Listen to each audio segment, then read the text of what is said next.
hamdan wa syukran lillah, salatan wa salaman ala Rasulillah sallallahu alaihi wasallam. Amma ba'd.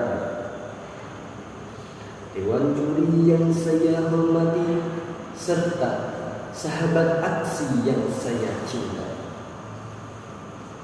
Dalam salah satu riwayat, Nabi Muhammad sallallahu alaihi wasallam bersabda, "Idza mata ibnu Adam inqata'a 'amaluhu illa min thalathin, shadaqatin jariyatin aw ilmin yantafa'u bihi aw waladin sholihin yad'u lahu."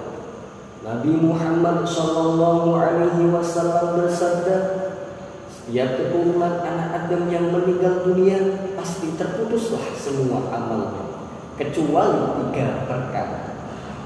Yang pertama adalah sedekah jariyah, yang kedua adalah ilmu yang bermanfaat, dan yang ketiga adalah anak soleh yang mendoakannya. Jadi yang akan saya bahas kali ini adalah yang ketiga, yaitu tentang anak soleh yang mendoakannya.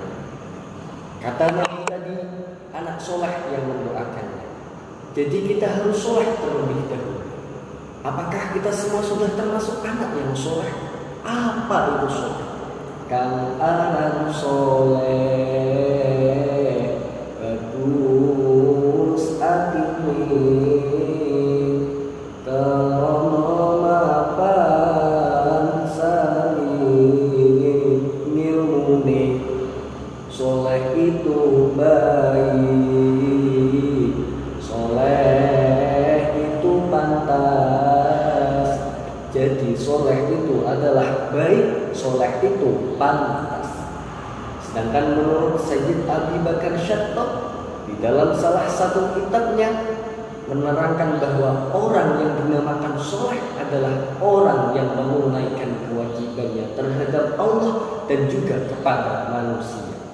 Jadi bukan hanya kepada Tuhan saja, namun juga kepada manusianya.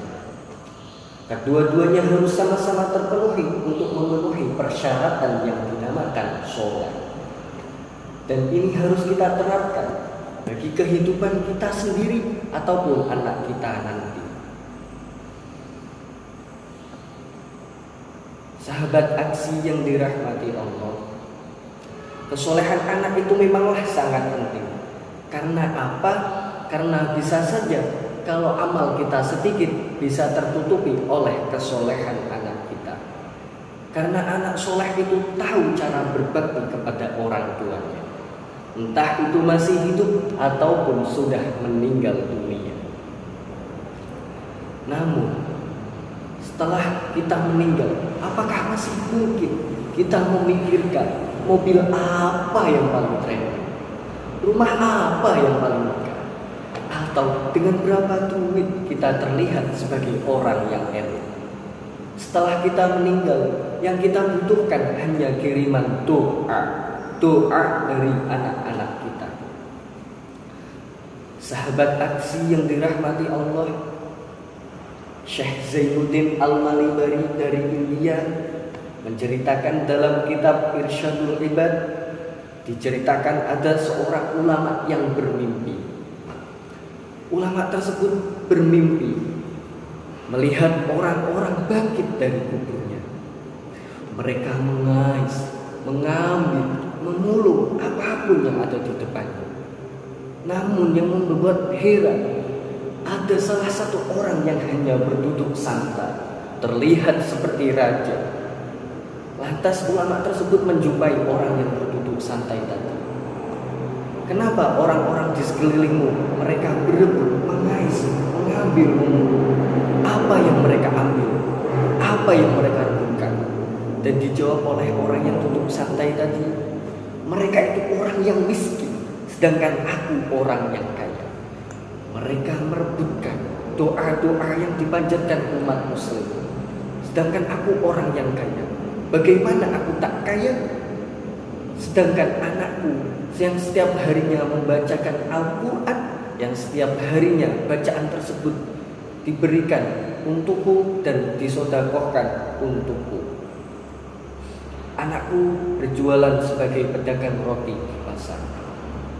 Setelah ulama tersebut terbangun dari mimpinya, keesokan harinya ulama tersebut bergegas pergi ke pasar.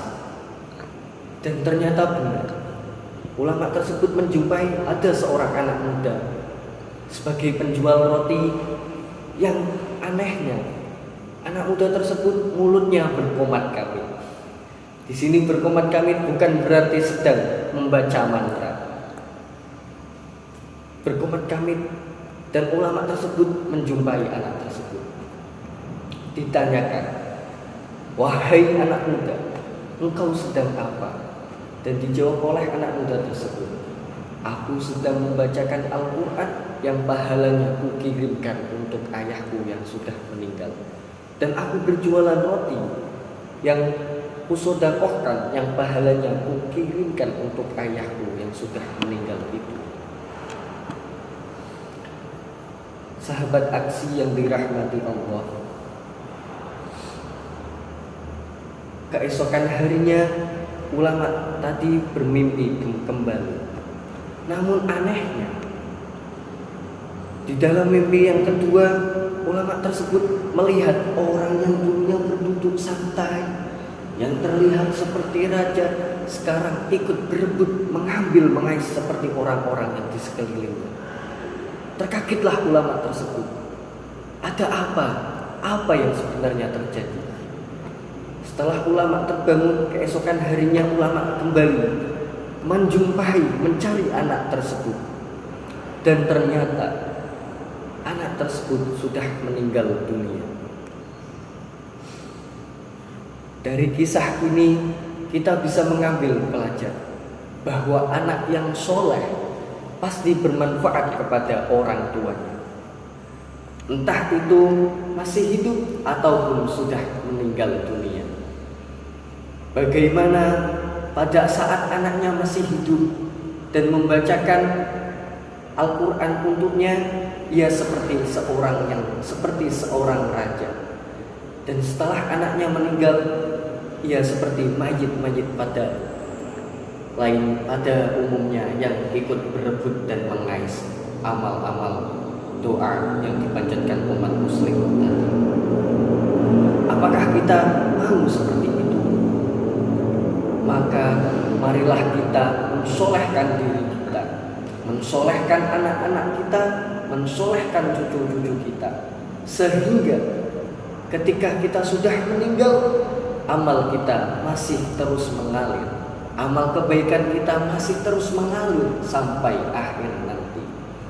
Bahkan sejak kita kecil, kita sudah diajarkan untuk selalu mendoakan kedua orang tua kita dengan selalu membacakan doa Rabbighfirli wali walidayya warhamhuma kama rabbayani shaghira. Semoga kita semua menjadi anak yang soleh dan berbakti kepada orang tua kita. Sekian yang dapat saya sampaikan, kurang lebihnya mohon dimaafkan. Wallahul muwaffiq ila aqwamit thoriq. Assalamu alaikum warahmatullahi wabarakatuh.